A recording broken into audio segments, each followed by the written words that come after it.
Four R&B songs that have been wrongfully dismissed, swept under the rug, any way you want to describe it, on this edition of Dr. Pundit.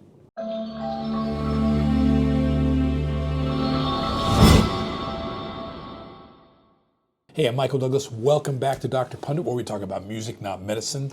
And on this edition of the show, I'll be talking about a track by Barry White, yes, and three other tracks, R&B tracks, that have been swept under the rug. You know, R&B is not what it used to be. Nowadays, the genre encompasses the sounds and themes of pop more than it does true R&B. And I like to say that the last good, pure era of R&B was the 1970s, in particular the early 1970s, of which Barry White was a huge part of.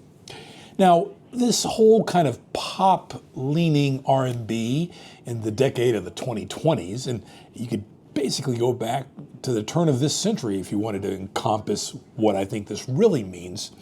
This really isn't a bad thing in the slightest, as all music genres basically go through transformations as the years pass. I get it. I mean, I talk about the evolution of music styles all the time. However, the transformation that R&B has experienced makes me dearly miss some of the classics. And if you're in the same boat, then here are four R&B tracks that I think have been kind of summarily dismissed or swept under the rug. Hot Chocolate, with a track called So You Win Again from 1977. Now, this song isn't necessarily underrated, but just really forgotten generally. Forgotten because R&B and soul tracks of the 1970s really don't align with current public taste. Dare I say, this music to a lot of people may sound quote unquote dated, all right? I hate to use that term, but I'm really realistic about this. And I would say that people in my age cohort are the last true fans of 70s soul because we were still very young. The oldest Gen Xers in that decade were, 8 to 20 years of age, 8 years old in 1972, 1973. So yes, this music just really doesn't align with what the public expects now.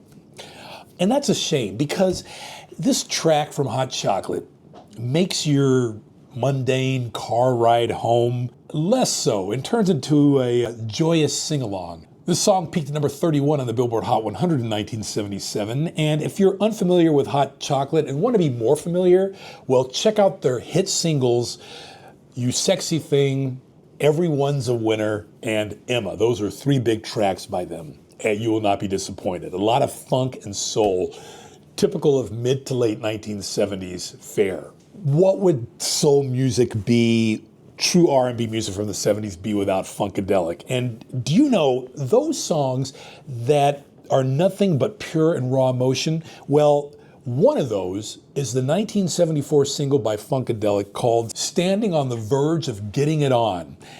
And this single once likely played through every dance hall in America on Soul Train, but now it has just too much unfiltered 70s soul power for the younger generation. And when I say younger generation, definitely people born after the year 2000. Now, released in 1974, 51 years ago, this single did not chart on the Billboard Hot 100. And as a matter of fact, a lot of their songs didn't. They're mostly soul-charted singles at that time.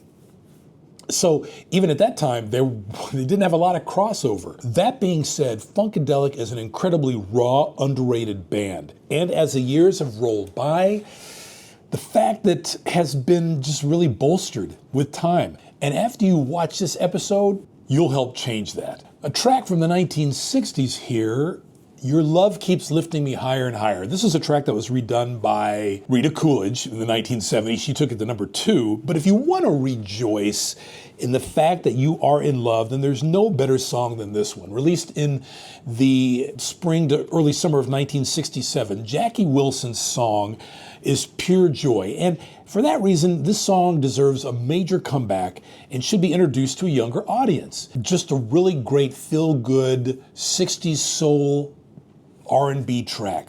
It got as high as number 6 on the Billboard Hot 100, so yes, it was truly a prop crossover. Of course, it hit number 1 on the R&B singles chart that year.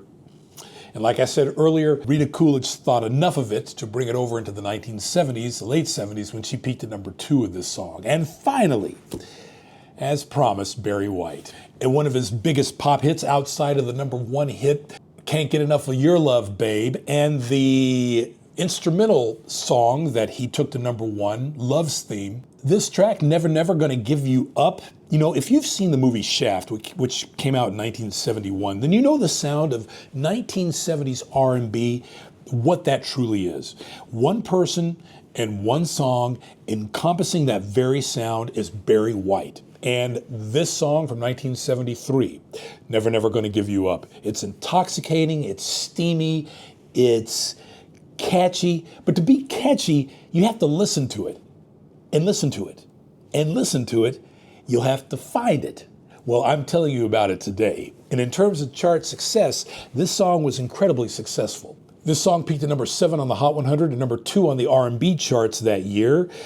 But that really hasn't translated into success in the 21st century in terms of an evergreen title. I hope this program changes that, at least for you and the other subscribers of this channel. So there you go, 4 R&B songs, 3 from the 1970s, 1 from the 1960s that carry that whole just raw R&B sound that should be enjoyed this decade more often than they are, especially the Barry White track. But what do I say? I'm partial to it, I suppose.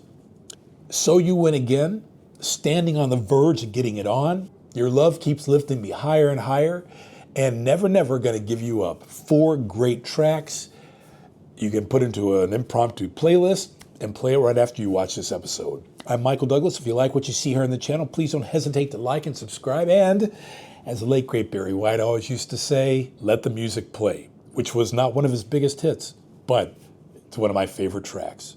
And I'll see you on the next episode.